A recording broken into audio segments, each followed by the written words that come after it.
Welcome everyone. So I have a special guest, and a this is Jose from Printcast. I'm the creator of Master Screen Prints.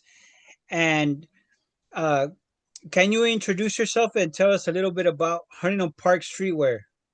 Yeah, I'm Marcos with Huntington Park Streetwear. So HP Streetwear, the city brand that I created for the city of Huntington Park, where I make shirts, hats, stickers, beanies, just to represent the city where I'm from and have people represent it while they're out and about, and just to show some hometown pride. Nice, nice. And what inspired you to start this streetwear brand that represents your city? What inspired me was actually other people representing their city pride. So I used to work at a warehouse, and a lot of people in the warehouse used to be rocking around with a Long Beach certified or Long Beach shirt on, and I was like, man, it really inspired me to make my own tees for my city. And I don't think anybody was doing it. I wasn't aware of anybody doing it at the time, so it was an idea in my mind for a while, and then I finally put it to action about a year later. Awesome, awesome, nice. And what does Huntington Park mean to you? It's home to me. I mean, it's really all I know as of now.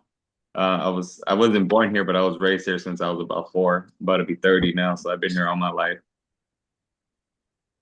And how do you come up with the designs?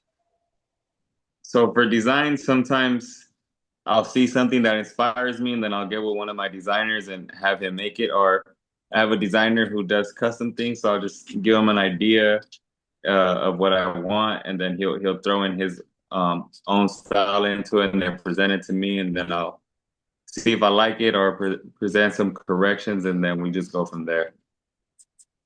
So what was that one first design that you made, and how did you feel when you seen people wearing it?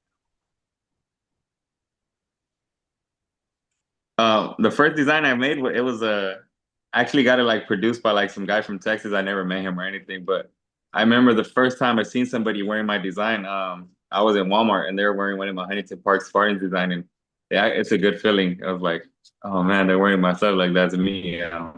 It brought a smile to my face. That's what's up. And did you tell them, hey, I did that shirt? No, I didn't. I was pretty shy. I was happy, but I wasn't like, I was kind of shy to go to like, hey, I made that. But I've seen it like in Walmart and Southgate, and then when I was in Smart and Final in Huntington Park, I seen some people wearing it. That's right, that's right. And Yeah. what are some of the challenges you face as a small business owner and streetwear? Some challenges, I can't say production because I do that, but like and challenges is probably dealing with customers, but customers that like they'll ask you questions and stuff like make me this and stuff, and then you make it, and then they don't ever come pick it up. So what I do now is I take a deposit because I was just so excited to get it out that I'll just start making stuff and then wait for people to pick it up, and then they never come to get it. So I just have like inventory just right there waiting, and I like to make my orders when they're ordered. I don't like to just have them sitting around. So as a challenge, by me getting excited to make a shirt for somebody, or even taking people's like opinions, like, oh yeah, like do this design, it's pretty cool, and then you'll do the designs and then they don't even buy it. Yeah, and let's see, let's talk about a little bit of the brand growth and the community impact. So, how has the Huntington Park community responded to your brand? It's pretty good. It fluctuates, like some seasons are better than others, but I've gotten some really good responses. I've connected with probably people from the community I probably not thought I never would have connected with.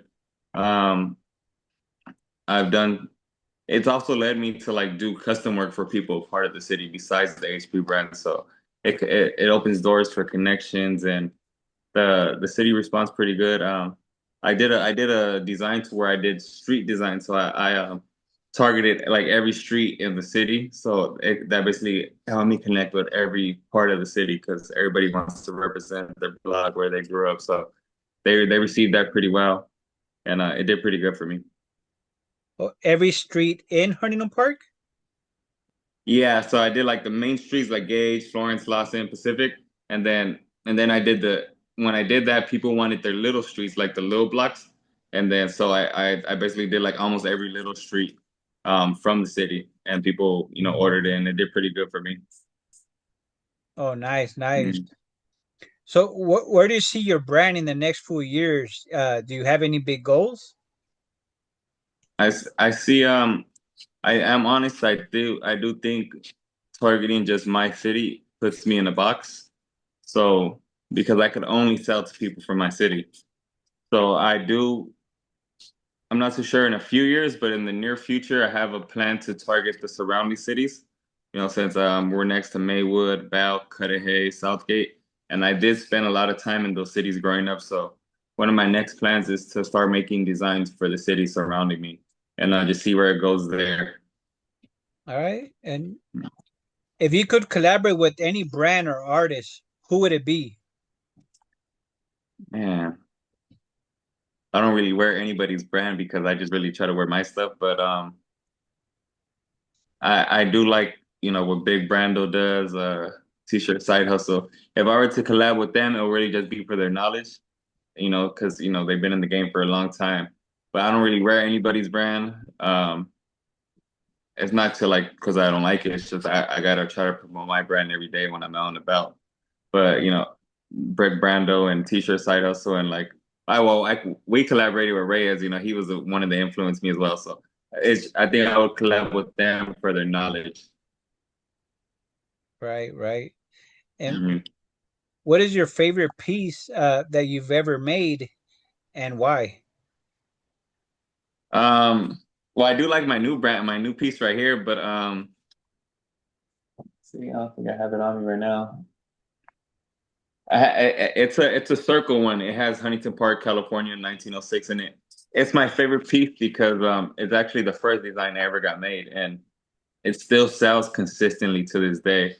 So it's a front print and a back print, and it's simple. It's one color, and it does very well. I I don't sell them every day, but I have sold them consistently since I started the brand about 4 years ago. So it's like my classic logo.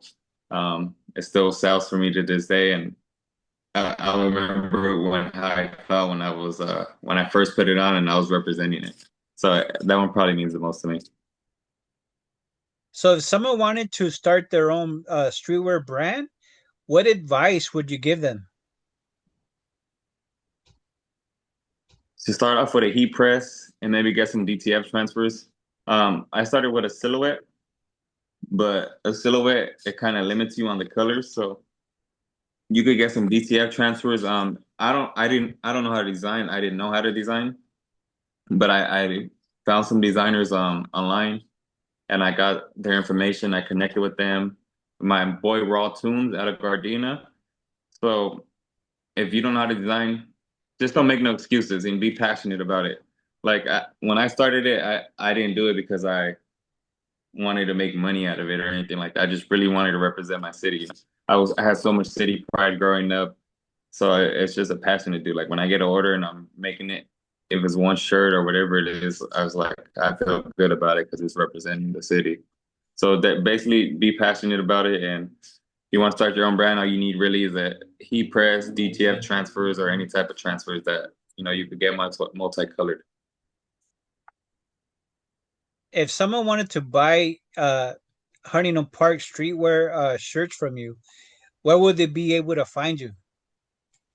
So they could find me on Instagram at HP Streetwear. I also have a Facebook on HP Streetwear, and they could email me at hpstreetwear90255 at gmail.com. So, are you more active and responsive on Instagram, or do you prefer people to send you an email? I never receive emails. I never even put it out there like that, but I'm active on Instagram and Facebook. Um, I actually had Instagram first for the first 2 years of my business. And then after 2 years in, I opened a Facebook and Facebook brought me way more business. So I kind of fluctuate. Sometimes Facebook is the spot to get business. Sometimes Instagram is the spot to get business. That's also advice I would give to somebody starting their brand to be on all social medias. Would you recommend any places for someone starting where to get heat press or your transfers? Yeah, I mean, I get my transfers from dtfmasters.com. I also have a code too if you want to get some transfers and you want to get 10% off. You can use Marcos95. I get them from DTF Masters. He's on Instagram. I personally like him because if I put my order in at 10 o'clock on Monday, I'll get my order delivered to my door by noon Tuesday. So it saves me time. I know it's consistent. He's never failed. So if I could recommend anybody for the transfers, it'll be DTF Masters. And that's pretty fast. Yeah, yeah. And then I don't have to go like it's convenient too. And then there's also some few local DTF people around the area that I've seen, but I never had a rush order that I needed to get it the same day. So anybody who really has a DTF machine and if they're local, you could try them out. But who I use is DTF Masters. All right. And so that about wraps it up. I know you have a lot of things to do today. But Yeah. anything else that you want to leave to the people from your community? Uh, Again, to find you once more, and I'll leave the link for your Instagram to make sure that people do Yeah. contact you. Any last words would you want to say to the people in from Huntington Park or maybe even the surrounding areas? Yeah, I just want to say, like, if you're interested in doing something, the best thing to do is just get it going. Like, procrastinating really wastes time. Like, I just started YouTube in April, and I was procrastinating about it since April of 2024. Really, it just gives you stuff to stay productive, stay busy. It opens your creativity. So if you have an idea, just put it into action, and it don't happen overnight, but start making steps to do it. Because when you have an idea and you bring it to life, it's really a beautiful feeling, and it's good to do. Thank you, Marco, for joining Printcast. I appreciate you coming, and Yeah. we catch you guys on the next one. Thank you for having me. Thank you for joining.